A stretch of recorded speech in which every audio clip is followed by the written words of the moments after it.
विधानसभा चुनाव जो नहीं हो पा रहा है उपचुनाव, इस संदर्भ में जो रिट पड़ी है उसमें क्या हुआ? देखिए 2022 में जब मुझे पता चला कि माननीय अवधेश प्रसाद जी ने जो कागज एफिडेविट लगाए थे, जो जिसपे उन्होंने नोटरी कराई थी, वो नोटरी करता 10 वर्ष पूर्व भी उनका लाइसेंस समाप्त था। उसको लेकर मैंने हाई कोर्ट में याचिका दाखिल की। उस याचिका पे सुनवाई चल रही थी। इसी बीच में वो सांसद बनते हैं और उन्होंने इस्तीफा दे दिया। इस्तीफा दे दिया तो उसको शून्य मान लिया गया, जो हम लोगों ने विधिक राय ली उसमें निकल कर आया था। अब जब 2 दिन पहले चुनाव आयोग ने 10 सीटों के लिए डेट डिक्लेयर किया, उसमें मिल्कीपुर नहीं था, तो हम लोग चौंके। 15 मिनट बाद पता चला कि जो आपने याचिका कर रखी थी उसी की वजह से रुका।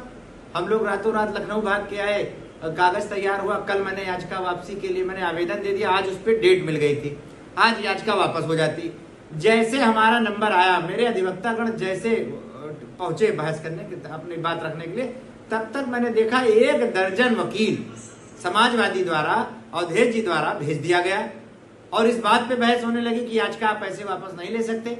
अभी जो 2 दिन पहले छाती पीट रहे थे समाजवादी के लोग, कह रहे थे कि भाजपा डर गई है, डर की वजह से चुनाव टाल रही है। अरे भाई, ये पूरे देश का ये पहला मामला इस तरीके से था, किसी को बहुत नॉलेज थी नहीं। उस पर विधिक राय ली गई थी, उसमें भी यही निकल के आया था, भाई उन्होंने इस्तीफा दे दिया, शून्य हो गया।